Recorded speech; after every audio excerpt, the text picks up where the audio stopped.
Okay, welcome everyone, and I've really enjoyed the afternoon, and it's as a visual artist, it's been really intriguing to get some sense of what is happening in audio. So I'm sure you're now thinking, what's a visual artist doing here talking about sound?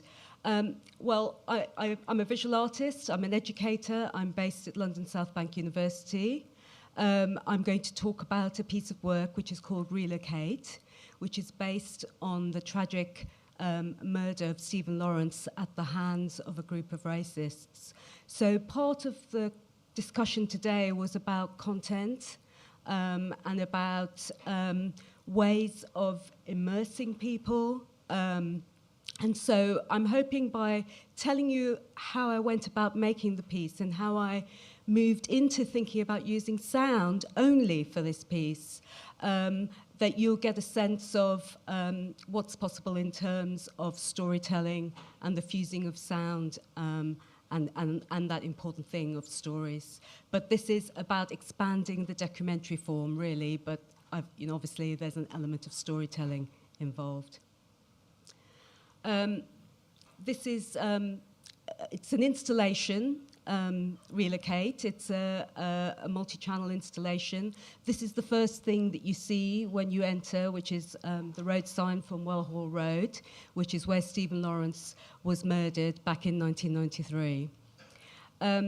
I'm not going to assume that everybody knows about Stephen Lawrence.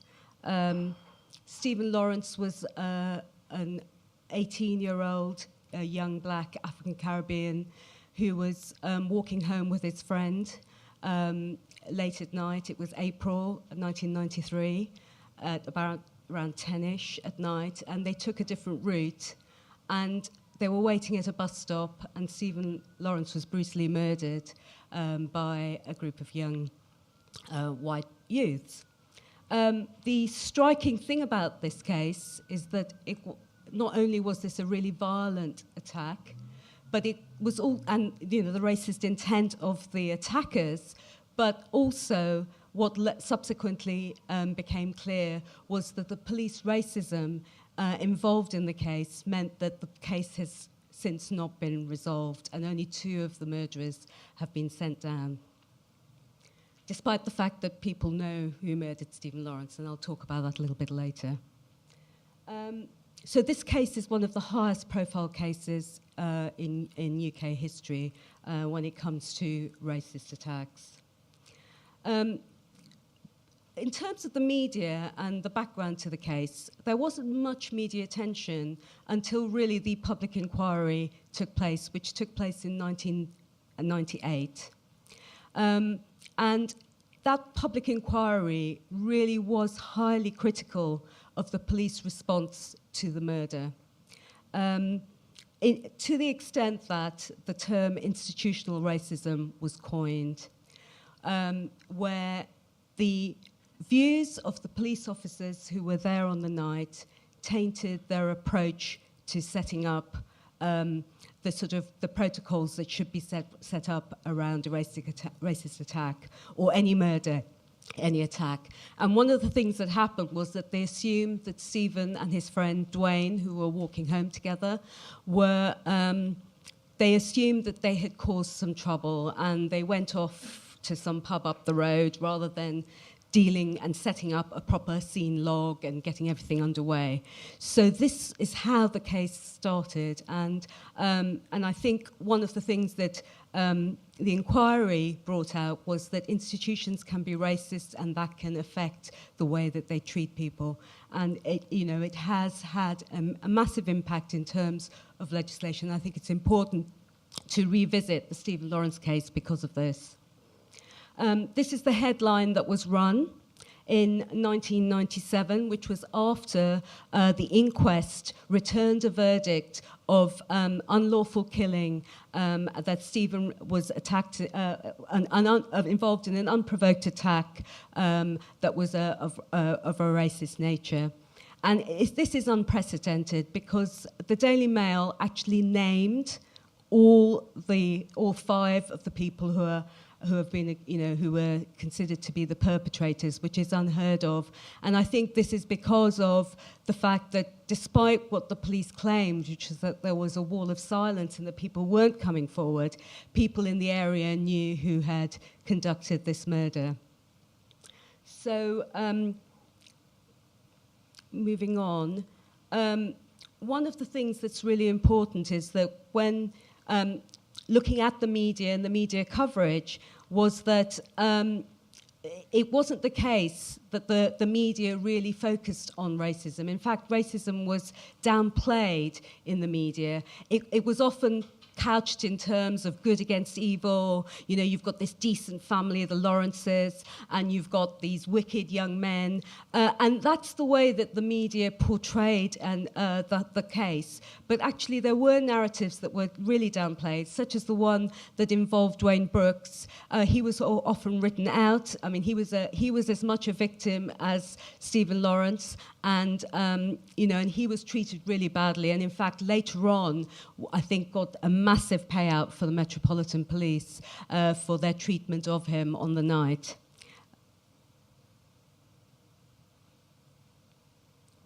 Sorry, this seems to be going backwards and not going forward. Okay. So where does my creative interest come in? Well, the first thing was that I was really shocked and horrified that this could happen on our streets, completely unprovoked. They were clearly after these boys because they were black, and that really shocked me. It was abhorrent to me, and that was the first starting point. And I started following the media very closely.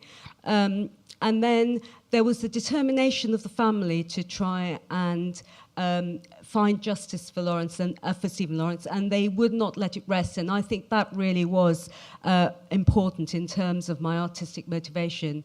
I really started on the case was when Michael Howard, who was then the Home Secretary of the Tories, he actually there was a political backlash against the Macpherson inquiry, saying that, we really shouldn't put through the recommendations of the inquiry. It's time wasting. The police shouldn't have to keep records the whole time. And of course, when you're talking about stop and search, and if you're young and black, and you're 9 times more likely to get stopped and searched. Of course, that has now shifted towards being, if you're Muslim or Arab looking, you're more likely to get stopped and searched by the police. And so therefore this seemed, it occurred to me that actually there's something wrong here, because that report is incredibly important. So I started to go back to look at the report, and I was particularly interested in those first 2 weeks, because that was the most controversial element of the case. So as I'm talking through, I'm going to talk about my process. It was very important for me to sort of go back and look to see what happened. So I started to put together sort of a timeline of all the events that took place, who was present, who attended, and all of this was built from the Stephen Lawrence Inquiry report. There were transcripts that were available for people who actually were witnesses at the inquiry and gave their accounts of what had happened on that night. So there was this material sitting there that was like absolutely incredible to read, quite shocking to read at times. But I went through those first 2 weeks, the key people who were there on the night, including what the police officers had to say, and Dwayne Brooks. The other important source of information was a book written by Dwayne Brooks, which is called Steve and Me, and that covered and gave real insights into their friendship, which was very important in terms of how I was thinking about making the work. So that was quite important in terms of developing the piece. So I started to map things out, thinking visually. I was sort of interested in where things happened on the night. And what was really interesting as I started to read it was, you often have this account where you have your memory of what's happened, and then when you start reading the detail, there's more information that comes to light, and you start to think, well, hey, what's all this about? So what struck me was that there were actually 3 witnesses at the bus stop when the attack took place. And that set me on a whole set of questions about what would I do if I had been there? Why did those witnesses, because they all got on the bus after the attack took place, Why did they get on the bus? Why did, there'd been this horrific attack. Was it because the Stephen Lawrence, who was an athlete, actually, he was an athlete, he was in a running club, managed to get up, having had both his axillary arteries cut and his lung punctured, managed to get up and run 130 yards up the road before he collapsed and he died on the pavement. So it became, those questions started to really come to the fore for me, because the inquiry report was about the police handling of the case. I started to become interested in the question of witnessing, and that's what started to make me move towards this idea of placing the audience in a space where they experience what unfolded. So this book is brilliant. It's called Story, and I think this is a really important quote, that the idea that a story comes out of what is the relationship between the subjective and the objective realms. So where those two meet is where the conflict and story arises. So I set up a dialogue with the readings, and I started to ask lots of questions. I started to draw out themes that I thought were really important. And one of those was the question of the wall of silence, because actually the police had enough information within the first 24 hours to make the arrests, yet they delayed the arrests until 2 weeks after the incident took place.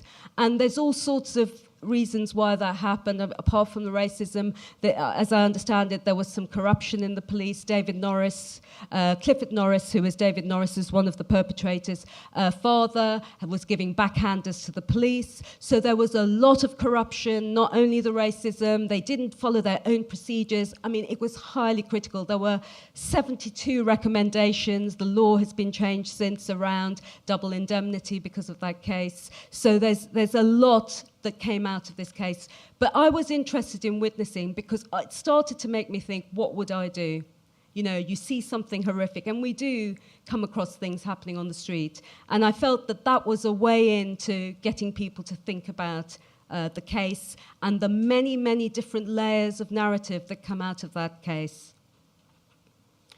What was really important to me was the relationship, the geographical relationship, because as I mentioned, Stephen was attacked near the bus stop but managed to run up the road. So you can see where he collapses, you can see the bus stop and where he was stabbed. And that was very important in terms of developing some sort of spatial relationship between these things. And also visiting the space was the place was very important to me. I went down there and I actually filmed the bus stop, and that's when I started to think about making work, because at that point I was invited to a PVA lab where I was given the opportunity to start to develop the ideas, and that's where I met Simon Poulter.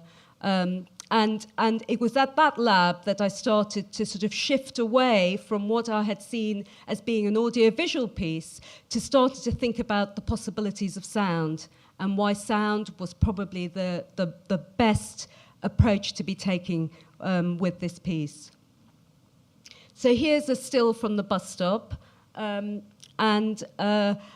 was drawn to the sort of the illumination at night. It's in a strange area because it's between suburbia and inner city, so it's this sort of main road, lots of traffic going by. So it starts to make me question, well, there's lots happening, lots on the road, lots of movement. And actually, part of what the piece started to evolve was I started to record not only the bus stop, but also the sound of the street. And that's what started to shape the sort of the territory sounds that I created for this piece. So we actually recorded from the bus stop, and we also recorded some of the buses going by as part of the early experimentation. So here's it's 6 minutes. 6 minutes, great. Okay. So yeah, I'm only going to play 6 minutes. But sorry, yes, I'm really running over, I know, because. We need to play these fairly soon. Okay. All right, so let me shift through. So what's really important in terms of developing this, I got our Arts and Humanities Research Council funding for this piece, and I also had it toured when it was finalised with Arts Council funding, and it's been around the country, was trying to find a conceptual approach to making the work, and I stumbled upon this idea of the violence hub, this idea of, you know, being able to see things from different perspectives. So you have the attack at the centre of the incident, and then of the space, and then of the sonic hub, and then what you have is you have all these different perspectives on what happened, and that formed the basis of making this piece. I think it's important because I think one of the things about the Violence Hub is it allows you to deal with the sense of horror, and still retain, you know, the shock that people feel, and I think that was a motivation for doing it, but without being graphic, with visually graphic. So actually, it's interesting to hear what you think about the sort of attack itself, because that's what I'm going to play you. Okay, so I work with actors. We're going to play in a minute. One of the things that we did was we recorded it as they were acting. We had portable packs. The sounds were, we had the sort of spatial relationship of all of the individuals who were involved. We had 6 people kitted up at one point for each scene as a maximum. And then we reconstructed the piece, you know, sort of to try and recreate the spatial elements, and then to put the piece together, and then it was tested on sort of invited audience. So before you enter the space, this is the quote you read, which is from a poem by Benjamin Zephaniah, what Stephen Lawrence has taught us. And I think that's probably the best thing. I've skipped quite a lot, so I think the best thing is to play the piece now.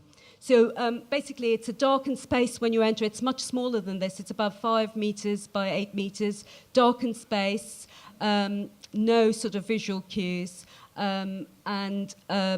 yeah, 1 or 2, 3 people, maybe up to 10, enter the space. So I'm going to just play the first, it's an 18-minute loop. I'm going to play the first 6 minutes, which is the opening sort of attack.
Man, why didn't we just get the bus from up the road?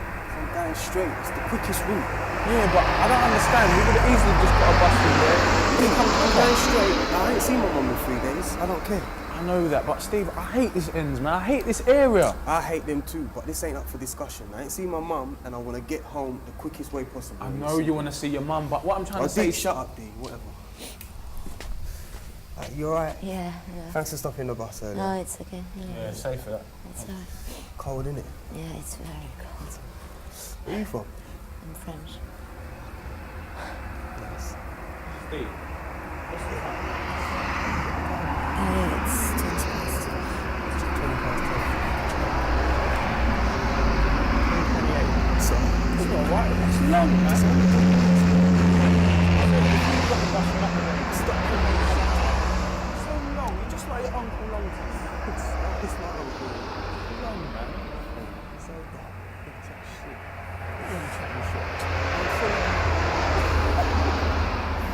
What are you laughing at me for? Listen, let me put it to you this way. Did I not tell you to get with Dion, for instance? Yeah. Yeah? No, hold on. Dion's a nice girl.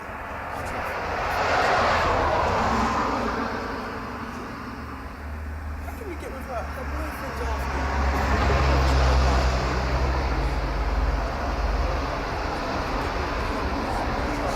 Please tell me about her boyfriend being after you. Why am I always the last one to know about these? Don't worry about it.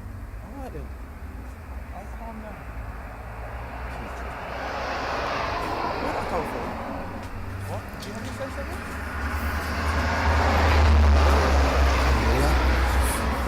Long. Wait, stop, have a look. Have a look. Perfect. Swear that's a bus coming. Serious? Serious? Yeah, Swear yeah. that's a bus Come on in. Where? You got? Can you see a bus coming? I've got to tell you this. What? Can you see a bus coming? Come on in. What, nigga?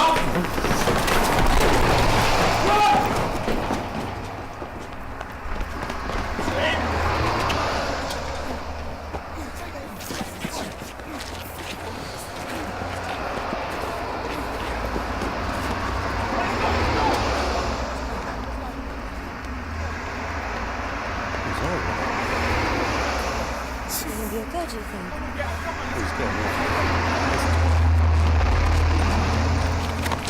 You're running off now. What happened? I don't understand. I don't know. I thought they were running for the bus and they just laid into it. But why? I mean, they weren't doing anything, but...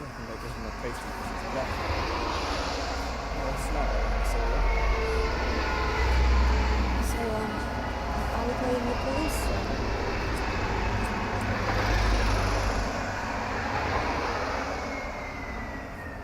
Are we not going to do anything about it? I mean... I'm not sticking around here to find out. They've all gone anyway, haven't they? So what's the point?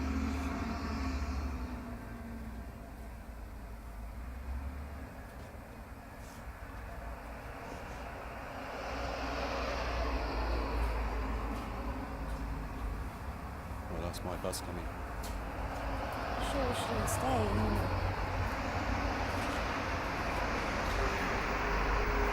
Not getting on.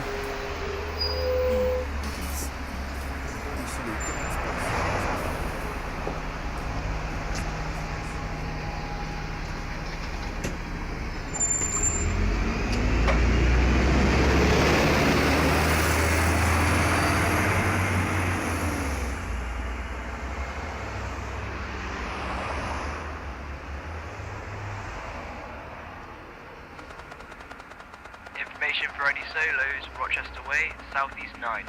There's a large hole occurring in the southbound carriageway, hazardous to motorcycles. That's any solos out and about in Rochester Way, Southeast 9. There's a large hole in the southbound carriageway, a particular hazard to motorcycles. Circulate to all cars. MP out.